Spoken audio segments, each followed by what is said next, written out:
وہ کہیں گے خوش آمدید۔ آج کا ہمارا ٹاپک نظریہ پاکستان، جس کے حوالے سے ہم نے جانا نظریے کی اہمیت پر ہم نے گفتگو کی اور قیام پاکستان میں نظریے کی ضرورت اور اہمیت کے حوالے سے ہم نے جانا کہ کیوں ضرورت محسوس ہوئی، کیوں ضرورت پڑی کہ ایک نظریے کی بنیاد پر ایک الگ وطن، ایک الگ ریاست، ایک الگ سٹیٹ کا قیام جو ہے وہ عمل میں لایا جائے۔ اور جب یہ الگ وطن ہم نے حاصل کیا تو یقیناً ہماری ذمہ داریاں بھی سامنے آئیں کہ ہم نے اس نظریے کو کس طرح سے انڈرسٹینڈ کرنا ہے، اس کو کیسے پروان چڑھانا ہے، اس کی نشو نما کیسے کرنی ہے اور ساتھ ہی ساتھ اس کی حفاظت کو کیسے یقینی بنانا ہے۔ تو جی اب ہم بات کرنے جا رہے ہیں کہ موجودہ دور میں نظریہ پاکستان کی اہمیت کو اجاگر کرنے کی کتنی ضرورت ہے، اس نظریے کی حفاظت کو کیسے یقینی بنایا جا سکتا ہے اور ہم اس کے ٹورڈز اپنی ذمہ داریوں کو کیسے پورا کر سکتے ہیں، ہم نوجوانوں کو کیسے گائیڈ کر سکتے ہیں، اپنے بچوں کو کس طرح سے گائیڈ کر سکتے ہیں اور یہ انڈرسٹینڈنگ ان کے اندر ڈیولپ کر سکتے ہیں کہ تاریخ کا جو سفر ہے، تاریخ کا جو ایک عظیم باب ہے، اس کو ہم نے ان سے روشناس کرانا ہے، ان کو بتانا ہے کہ کتنی قربانیوں، کتنی محنت اور کتنی جو ہے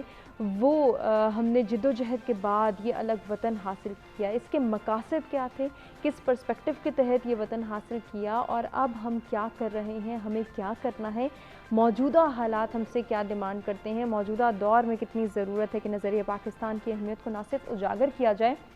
بلکہ اس کی حفاظت کو بھی یقینی بنایا جائے۔ تو ہم اپنی ذمہ داریوں کو کس طرح سے پورا کر سکتے ہیں، ضرورت کو کیسے محسوس کر سکتے ہیں اور ضرورت کو پورا کرنے کے لیے ہم سب نے مل کر کام کرنا ہے۔ انڈیویجول ایفرٹس کی بھی بات ہوگی، کلیکٹیو ایفرٹس کی بھی بات ہوگی، کچھ اسٹیٹ کی ذمہ داریوں کی بات بھی ہوگی اور ہم اپنی ذمہ داریوں کو کس طرح سے پورا کر سکتے ہیں، اس کے اوپر بھی اب ہم بات کرنے جا رہے ہیں۔ اس حوالے سے آپ اگر ہمارے ساتھ کچھ شیئر کرنا چاہیں، کچھ پوچھنا چاہیں، ہمارے ساتھ جو ہمارے مہمان موجود ہیں ان سے کوئی سجیشن لینا چاہیں تو لائیو کالز کے ذریعے آپ بھی پارٹیسپیٹ کر سکتے ہیں۔ اوورسیز پاکستانی جو یہ پروگرام دیکھ رہے ہیں اگر پارٹیسپیٹ کرنا چاہیں تو اپنا پوائنٹ آف ویو ہمارے ساتھ شیئر کر سکتے ہیں۔ نمبرز آپ کی اسکرین پر موجود ہیں۔ اسٹوڈیوز میں جو مہمان ہمارے ساتھ موجود ہیں ان میں ڈاکٹر عبداللہ عابد صاحب ہیں، محمد اکرم حریری صاحب ہیں اور ڈاکٹر وقاص سلیم ہیں، جن سے اس ٹاپک سے ریلیونٹ ہم گفتگو کریں۔ بریک پہ جانے سے قبل ہم بات کر رہے تھے کہ نظریہ پاکستان کی اہمیت کو موجودہ صورتحال میں، موجودہ دور میں ہم کس طرح سے اجاگر کر سکتے ہیں۔ تو اس پر وقاص صاحب کا یہ کہنا تھا کہ آج ہم لیک کر رہے ہیں بہت ساری چیزوں میں، بہت سارے ریزنز فائنڈ آؤٹ کرنے کی ضرورت ہے۔ تو ڈاکٹر صاحب آپ سے میرا وہی سوال جو وقاص صاحب نے بات کی تھی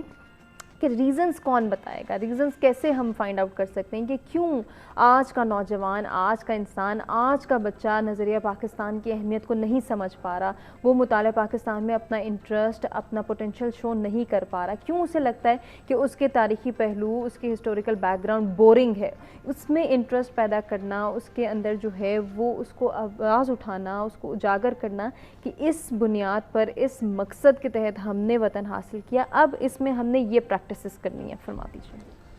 دیکھیے پھر آپ نے بڑا اہم سوال کر لیا بہت شکریہ۔ اور اس سوال کا نظریہ پاکستان یا نظریہ اسلام کے ساتھ بڑا گہرا تعلق ہے۔ نئی جنریشن کے حوالے سے آپ کی فکر اور آپ کی سوچ بڑی اہم ہے کہ ہم نئی جنریشن کو نظریہ پاکستان کیسے منتقل کریں گے اور وہ اس کو کیسے سمجھیں گے اور وہ اس پر کیسے عمل کریں گے۔ اور یہ صرف نئی جنریشن ہی کے لیے نہیں بلکہ ان سے جو بڑے ہیں، جو اس چیز کو سمجھ نہیں رہے اور جو اس چیز کا ادراک نہیں رکھتے، ان کو بھی سمجھانے کی ضرورت ہے۔ اس حوالے سے جو اہم بات ہے وہ ذمہ داریوں کی تعیین ہے کہ ہمارے مختلف اداروں پر کیا ذمہ داری عائد ہوتی ہے کہ وہ اس نظریے کی بقا کے لیے اور اس پر عمل درآمد کے لیے اپنی کاوشوں کو بروئے کار لائیں اور کس طریقے سے لائیں۔ اس کے لیے سب سے بنیادی ذمہ داری ارباب اقتدار کی ہے، ارباب اختیار کی ہے، اور یہ ذمہ داری صرف موجودہ ارباب اقتدار ہی کی نہیں بلکہ اس سے پہلے والوں کی بھی تھی اور جو اس کے بعد آئیں گے ان کی بھی یہ ذمہ داری ہے کہ وہ نظریہ پاکستان کی حفاظت کرے، اس نظریہ اسلام کے تقاضوں کو خود بھی سمجھے اور اس کو دوسروں پر امپلیمنٹ کرنے کے طریقے سوچے کہ how to implement it on this Pakistani Muslim nation, اس پر ہم کیسے اس کو امپلیمنٹ کریں گے، یہ بڑی بنیادی بات ہے۔ چنانچہ ہمارے ہاں جو آئین سازی کی کوشش کی گئی تھی وہ بھی اس کا حصہ تھی۔ مختلف حکومتوں نے اپنی اپنی بساط کے مطابق اس نظریہ پاکستان کے تحفظ کے لیے، اس کی بقا کے لیے اور اس کی امپلیمنٹیشن کے لیے کوششیں کی تھی، اگرچہ وہ کوششیں ناکافی ہیں، آپ بھی اس چیز کو سمجھتی ہیں اور ہم بھی سمجھتے ہیں کہ ابھی تک وہ کوششیں نہیں کی گئی جن کوششوں کا تقاضا تھا نظریہ پاکستان یا نظریہ اسلام کے اندر۔ تو بات یہ ہے کہ پہلی ذمہ داری حکومت کی ہے کہ وہ آئین کی روح کے مطابق، جو ایک اسلامی آئین ہے اس کے مطابق وہ قانون سازی کرے۔ اس وقت تک جو قانون سازی ہوئی ہے میں اس کو اپریشیٹ کرتا ہوں، لیکن میں یہ سمجھتا ہوں کہ مزید قانون سازی کی بھی ضرورت ہے، کیونکہ حکومت کے محتاط مختلف ادارے ہیں اور ان اداروں میں اسلامی قوانین کے مطابق، نظریہ پاکستان کے مطابق کوششیں اور کاوشیں مطلوب ہیں، اور جس کے لیے پوری قوم کی جد و جہد اور پورے جو دانشور ہیں ان کی خدمات حاصل کر کے اس چیز کو مزید آگے بڑھایا جا سکتا ہے۔ یقیناً بڑھایا۔ دوسری ذمہ داری ہمارے دانشوروں کی ہے۔ صرف حکومت ہی سارے کام نہیں کرتی، کچھ معاشرے پر بھی ذمہ داریاں عائد ہوتی ہیں، اور جو معاشرے پر ذمہ داریاں عائد ہوتی ہیں اس میں سب سے زیادہ ایجوکیٹڈ لوگ، پرٹیکولرلی وہ ایجوکیٹڈ لوگ جو دین کا فہم بھی رکھتے ہیں اور عصری علوم اور عصری تقاضوں سے بھی ان کو واقفیت ہے۔ چنانچہ میری مراد یہ ہے کہ وہ علماء کرام کہ جن کو اس کا ادراک ہے، جو یہ سمجھتے ہیں اور یقیناً سمجھتے ہیں کہ اس کے لیے کاوشیں کرنی چاہیے، چنانچہ ان کاوشوں کو بروئے کار لانے کی ضرورت ہے۔ اب علماء کرام کے پاس مدارس بھی ہیں، علماء کرام کے پاس مسجد بھی ہے، علماء کرام کے پاس اور مجالس بھی ہیں، تو یہ علماء کی اور دانشوروں کی بڑی ذمہ داری ہے جو دین کا فہم رکھتے ہیں کہ وہ اس نظریہ پاکستان کو دوسروں تک پہنچانے کے لیے، بالخصوص نئی نسل تک پہنچانے کے لیے اپنی ذمہ داریوں کو محسوس کرے۔ یہاں پر ایک بات میں کہتا ہوں، اس کو کہے بغیر رہ بھی نہیں سکتا، لیکن وہ کہنی بھی چاہیے، وہ یہ ہے کہ نظریہ یعنی اسلامی نظریہ تفرقہ بازی یا فرقہ واریت کی نفی کرتا ہے۔ ہمارے ہاں ایک مسئلہ جو بنا ہوا ہے وہ تفرقہ بازی کا بھی ہے اور فرقہ واریت کا بھی ہے، اور یقین کیجئے کہ یہ فرقہ واریت اساسیات اسلام میں نہیں ہے، ہمارے فنڈامنٹل بیلیفز میں نہیں ہے۔ ان معاملات میں فرقہ واریت پیدا کر دی گئی ہے یا ان معاملات میں فرقہ واریت جاری ہے کہ جن معاملات میں فرقہ واریت نہیں ہونی چاہیے اور جن میں اس کی کوئی گنجائش بھی نہیں ہے۔ فروعی مسائل میں ہم پڑھ کے ایک دوسرے کے بارے میں کیا سے کیا سوچتے ہیں، تو بات یہ ہے کہ یہ بھی نظریہ پاکستان کی نفی ہے کہ ہم نے فرقہ واریت کو فروغ دے رہے ہیں۔ چنانچہ ایک بنیادی ذمہ داری اس نظریے کے فروغ کے لیے ہمارے علماء کرام پر بھی ہے، ہمارے دانشوروں پر بھی ہے۔ تیسری ذمہ داری ہماری ان قوتوں پر ہے کہ جو تعلیم کے لیے یعنی تعلیمی پالیسی کے لیے جن کے پاس اختیار ہے۔ پاکستان میں مختلف تعلیمی پالیسیاں بنتی رہی ہیں، اس میں نظریہ پاکستان کو اس طرح اجاگر نہیں کیا گیا جس طرح اجاگر کرنے کی ضرورت تھی۔ تو میرے اس دوست نے پچھلے ایک دور کی بات کی ہے، اس میں اسلامیات اور پاکستان سٹڈیز کو لازمی قرار تو دیا گیا، لیکن اس کے لیے جو نصاب تعلیم مقرر کیا گیا میں تو بڑے نزدیک سے دیکھ چکا ہوں، کیونکہ میرا تعلق بھی تعلیم کے ایک بہت بڑے شعبے کے ساتھ ہے، تو اس سے جو تقاضے ہیں وہ پورے نہیں ہو رہے۔ ان تقاضوں کو پورا کرنے کے لیے مزید لٹریچر کی بھی ضرورت ہے۔ چنانچہ ہماری تعلیم کو بھی نظریہ اسلام کے محتاط ہونا چاہیے۔ ہمارا نظام تعلیم اور ہمارا نصاب تعلیم یعنی ہمارا کریکولم اور ہمارا سسٹم آف ایجوکیشن جو ہے وہ جب تک نظریے کتابی نہیں ہوگا اس وقت تک ہم نظریے کو کیسے نئی نسل تک پہنچائیں گے؟ بالکل، نہ ہی سمجھ سکیں گے نہ اس کو ٹرانسفر کر پائیں گے۔ نئی نسل کو پتہ بھی نہیں ہے نظریہ پاکستان کیا ہے، تو جب تک ان کو یہ معلوم نہیں ہوگا تو وہ اس پر کیسے عمل کریں گے؟ تو ہمارا نظام تعلیم جو ہے اس کو بھی نظریہ پاکستان یا بالفاظ دیگر نظریہ اسلام کے تحت ہونا چاہیے۔ بالکل ہونا چاہیے، بہت اچھی بات۔ ایک جو ذمہ داری ہے وہ ہمارے نظام معاشرت پر بھی ہے۔ اب ہمارا جو نظام معاشرت ہے تو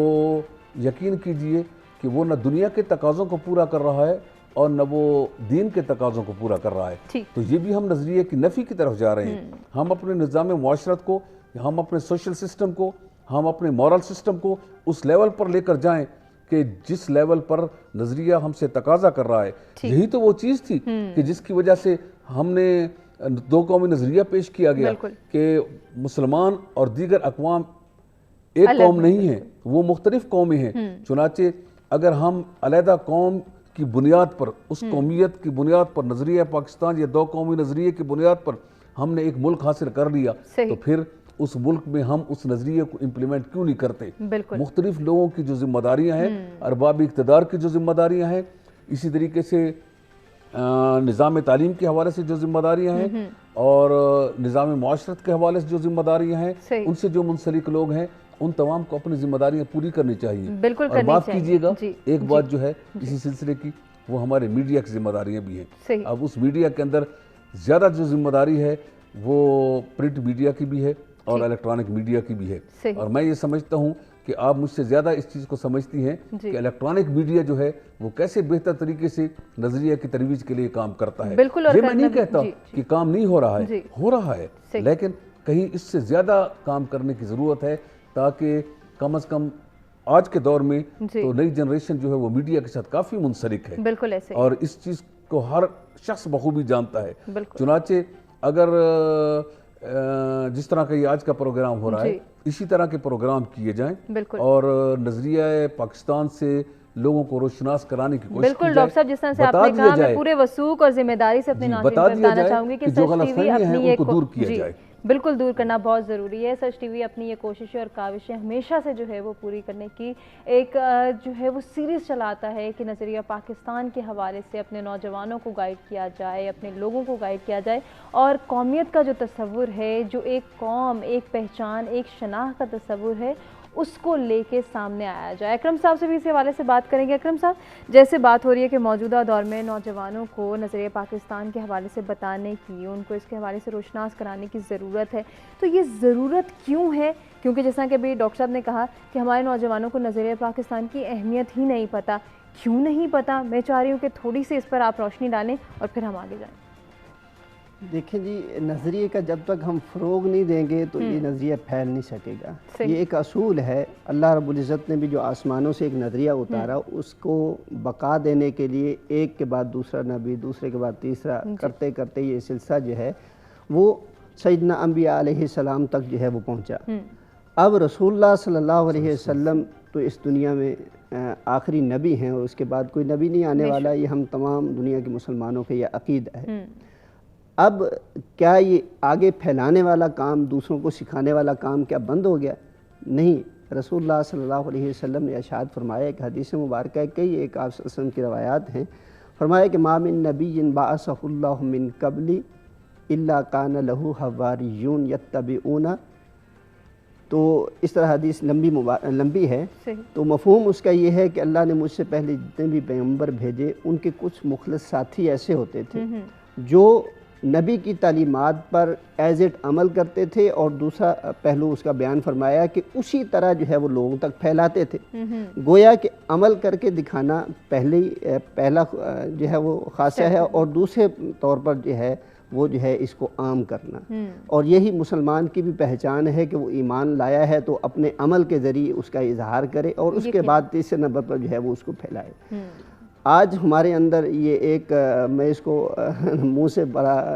جو ہے وہ نازیبا لفظ نکل رہا تھا کہ ہمارے اندر بہت غلط روش جو ہے وہ چل پڑی ہے کہ ہم خود تو وہ کام کرنا نہیں چاہ رہے اور دوسروں کو جو ہے وہ بتلانا چاہ رہے ہیں۔ تو ایسی جب توقع رکھیں گے تو وہ کبھی بھی جو ہے وہ نظریہ آگے پنپ نہیں سکے گا۔ اسی حدیث مبارکہ میں رسول اللہ صلی اللہ علیہ وسلم کیا فرماتے ہیں کہ اگر ایسے حالات پیدا ہو جائیں جب اس نظریے کی، انبیاء کی تعلیمات کی جو ہے وہ نفی ہونے لگے یا ماند پڑ جائے، یا پھر یہ کہ لوگوں کا عمل ان کے اپوزٹ ہو جائے اور لوگوں کی جو آگے پھیلانے والی تعلیمات ہیں وہ بھی اپوزٹ ہو جائیں، تو پھر ہماری رسپانسبلٹی کیا ہے؟ اسی حدیث مبارکہ میں اللہ رب العزت نے کہ پیارے حبیب صلی اللہ علیہ وسلم فرماتے ہیں پھر کیا ہے کہ آپ طاقت رکھتے ہیں تو اس کو جو ہے وہ نافذ کریں، اور وہ طاقت کیا ہے؟ ہمارے ارباب اختیار رکھتے ہیں، حکومت رکھتی ہے کہ وہ اس کو جو ہے وہ آؤٹ لائن بنائے اور اس کو جو ہے وہ نافذ کرے۔ دوسرے نمبر پر جو ہے وہ لکھاری طبقے ہیں یا بولنے والے ہیں، موٹیویشنل اسپیکرز ہیں، استاد ہیں، علماء ہیں، یا دیگر جو ہے وہ جو لوگوں کو ایڈریس کرتے ہیں، ان کی رسپانسبلٹی ہے کہ وہ اس کو جو ہے وہ عام کرے۔ اور آخری نمبر پر یہ ہے کہ وہ بول بھی نہیں سکتے، لکھ بھی نہیں سکتے، طاقت بھی نہیں ہے، تو کیا ہے کہ اگر وہ نظریہ ختم ہو رہا ہے یا نظریے کے خلاف کچھ چیزیں ہو رہی ہیں تو کم از کم اپنے دل میں جو ہے وہ اس کو برا جانے۔ اب یہ ساری چیزیں ہو رہی ہیں، لوگ کرنے والے کر بھی رہے ہیں، حکومت کی طرف سے آؤٹ لائنز بھی موجود ہیں، تو اس کے بعد جو ہے وہ آگے کیوں نہیں پنپ رہا؟ اس میں ایک سب سے بڑی جو ڈیفیشنسی ہے وہ یہ ہے کہ ہمارے اندر احترام ختم ہو چکا ہے۔ اللہ نے جو قرآنی اصول نازل فرمایا ہے دنیا کے تمام انسانوں کے لیے، چاہے وہ کسی بھی مذہب یا نظریے کا فالورز ہو، اس کے لیے ہے وَلَقَدْ کَرَّمْنَا بَنِي آدم۔ اولاد آدم کو جو ہے وہ احترام دینا پڑے گا۔ احترام ہم دیں گے، ایک استاد اپنے شاگرد کو احترام دے گا، ایک اسپیکر جو ہے وہ اپنے آڈینس کو جو ہے وہ احترام دے گا، اسی طرح جو ہے وہ سکھانے والے جتنے بھی اسکول آف تھاٹس ہیں وہ جب تک اپنے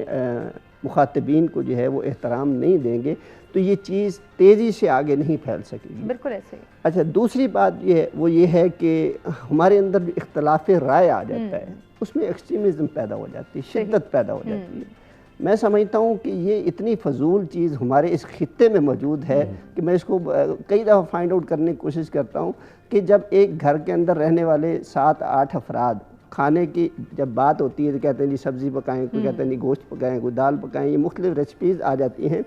تو کیا ہے کہ ایک پہ اتفاق ہوتا ہے، باقی بھی اس کو جو ہے وہ مان لیتے ہیں یا خاموشی اظہار کر لیتے ہیں۔ وہاں پہ کوئی جھگڑا پیدا نہیں ہوتا کہ نہیں جی یہ ہاتھا پائی نہیں ہوتی۔ تو جب نظریے کی تعلیمات کی بات ہوتی ہے، نظریے کے آگے پھیلاؤ کی بات ہوتی ہے، تو پھر اس وقت ہمارے اندر شدت کیوں پیدا ہوتی ہے؟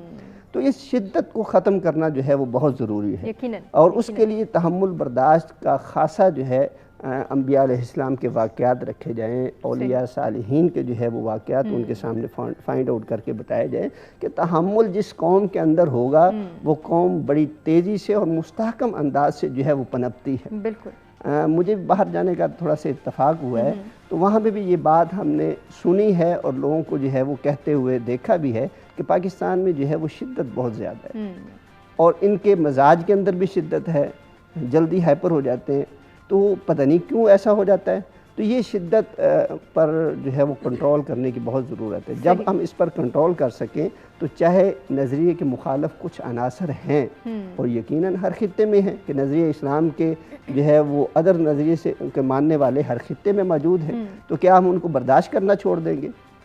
ہمیں ضرورت اس بات کی ہے کہ ادرز جو آئیڈیالوجیز کے حامل لوگ ہیں، ہمیں اس سلسلے میں جو نظریہ اسلام کی تعلیمات ہیں ان کو سمجھنا ضروری ہے۔ بالکل، اور نہ صرف سمجھنا بلکہ ان کی امپلیمنٹیشن کی جانب بھی غور کرنا۔ لیکن ہوتا کیا ہے کہ ہم سنی سنائی بات کے اوپر مرڈرز ہو جاتے ہیں، لوگوں کو جو ہے وہ قتل کر دیا جاتا ہے، بڑے بڑے دنگا فساد ہو جاتے ہیں، جیسے کہ یہ ابھی ریسنٹ میں ایک مثال دینا چاہوں گا کہ بھاولپور میں ایک پروفیسر کو ایک اسٹوڈنٹ نے جو ہے وہ قتل کر دیا۔ جب اس سے پوچھا گیا کہ تو نے جو ہے وہ اسے کیوں مرڈر کیا، کہتے ہیں جی یہ اسلام کے خلاف باتیں کرتا تھا۔ اب جب اس بات کے متعلق پوچھا گیا کہ تو کیا جانتا ہے کہ اس بات کے بارے میں جو ہے وہ تیری کیا رائے، کہتے ہیں میری تو کوئی رائے نہیں، فلاں نے جو ہے وہ کہا تھا یہ غلط ہے۔ تو آپ فلاں کے کہنے پہ اتنا بڑا قدم اٹھا رہے ہیں کہ ہمیں سوچنا چاہیے۔ بالکل سوچنا۔ یہ سنی سنائی باتوں کی جو امپلیمنٹیشن ہم اپنے اوپر جو ہے وہ لاگو کر دیتے ہیں، اس کا فنش ہونا بہت ہی ضروری ہے۔ یقیناً۔ ہاں، اور اللہ کے نبی صلی اللہ علیہ وسلم کی بھی تعلیمات ہیں کہ اللہ نے اس چیز کو سخت ناپسند فرمایا ہے، وَكَرِهَ لَكُمْ قِيلَ وَقَالَ، کہ آپ وہ بات لوگوں کو کہنا شروع کر دیں جو آپ نے صرف سنی ہے اور اس کی تصدیق نہیں کی۔ صحیح۔ جب ہم کسی بات کی تصدیق کریں گے اور تحقیق کی طرف آنا شروع ہو جائیں گے تو یہ میں سمجھتا ہوں شدت بھی ختم ہو جائے گی، بالکل، ہماری تعلیمات کا جو ہے وہ اثر بھی ہونا شروع ہو جائے گا، اور ہم خود جو ہے وہ عامل بھی بن جائیں گے، اور ہمیں لوگوں کی جو ہے حقیقتیں اور ان کے حقیقی چہرے بھی جو ہے وہ نظر آنا شروع ہو جائیں گے۔ بہت اچھی بات ہے۔ تحمل اور برداشت کو جو ہے وہ اپناتے ہوئے ہمیں اس نظریے کو جو ہے وہ آگے فروغ لے کر چلنا ہے اور اپنے نوجوان نسل کے اندر اس کو جو ہے فروغ دینا ہے۔ وقاص صاحب، جیسے کہ بات ہو رہی تھی نوجوان نسل کے حوالے سے، تو میرے ذہن میں ایک سوال آ رہا تھا کہ سائیکالوجی بھی یہی کہتی ہے کہ انسان جو ہے وہ کھوج کا پرندہ ہے، اس کے اندر تجسس ہے، کریوسٹی ہے۔ تو ہماری نوجوان نسل میں یہ کریوسٹی کیوں نہیں ہے کہ ہم نے یہ ملک کیوں حاصل کیا، اس کے پیچھے کیا مقصد تھا، یا ہم نے کیا پریکٹس کرنا تھا اور اب ہم کیا کر رہے ہیں؟ یہ کریوسٹی کون ڈیولپ کرے گا؟ ایکچولی وہی بات میں دوبارہ رپیٹ کروں گا کہ انسان جو ہے وہ بائی نیچر انکویزیٹیو ہے، کیوریس ہے، جاننا چاہتا ہے، نئی چیزوں کو ایکسپلور کرنا چاہتا ہے، لیکن یہ تمام کے تمام جو جہتیں ہیں انسانی شخصیت کے اندر اسی صورت میں آتی ہیں جب ہم دیکھتے ہیں کہ کوئی معاشرہ جو ہے وہ ڈیلیور کر رہے ہیں۔ انفارچونیٹلی ہمارا جو معاشرہ ہے وہ ہمارے نوجوان کو وہ چیز ڈیلیور نہیں کر پایا جس کا ہم نے ان سے وعدہ کیا تھا۔ دیکھیں، بچپن سے آپ کو پاکستان اسٹڈیز، جس کو آپ مطالعہ پاکستان یا پہلے معاشرتی علوم ہوتا تھا پھر مطالعہ پاکستان ہو گیا، تو تو ایک ڈیلیبریٹ ایفرٹ تو چل رہی ہے کریکولم کے اندر بچوں کو پڑھانے کی، تو بچوں کو جو پڑھایا جاتا ہے لیکن بچے جب اس کا عملی مظاہرہ دیکھتے ہیں تو وہ نہیں ہوتا. مثلاً اگر آپ کہتے ہیں کہ ہمارا تمام مسلمان آپس میں بھائی بھائی ہیں، جب وہ معاشرے میں دیکھتے ہیں تو وہ بھائی چارہ آپ کو نظر نہیں آتا. پھر اسی طرح جو ہے وہ جتنی بھی چیزیں آپ کے کریکولم میں موجود ہیں جو کہ ایک عدل و انصاف کے مبنی معاشرے میں ہونی چاہیے اور جس کا پرچار کتاب میں یا مذہب میں کیا جاتا ہے، وہ آپ کو نظر نہیں آتی. تو پھر ہوتا کیا ہے کہ آپ کا جو نوجوان ہے وہ آہستہ آہستہ ایلینیٹ ہو جاتا ہے، کیونکہ جب آپ کے قول و فعل میں تضاد ہوگا تو وہ ظاہر ہے وہ آپ کی بات کے اوپر یقین آہستہ آہستہ چھوڑ جاتا ہے. تو اب پچھلے جب سے پاکستان معرض وجود میں آیا تب سے لے کر اب تک ہم ان کو بتا رہے ہیں کہ ہم نے اتنی جد و جہد کی، جس کے لیے ہم نے جد و جہد کی وہ ہم ابھی تک نہیں حاصل کر پائے. ابھی اکرم صاحب اس کو ہم کنٹینیو کریں گے، مجھے ایک بریک کی جانب بڑھنا. ناظرین بریک سے واپس آئیں گے، ڈاکٹر وقاص سے بات کریں گے.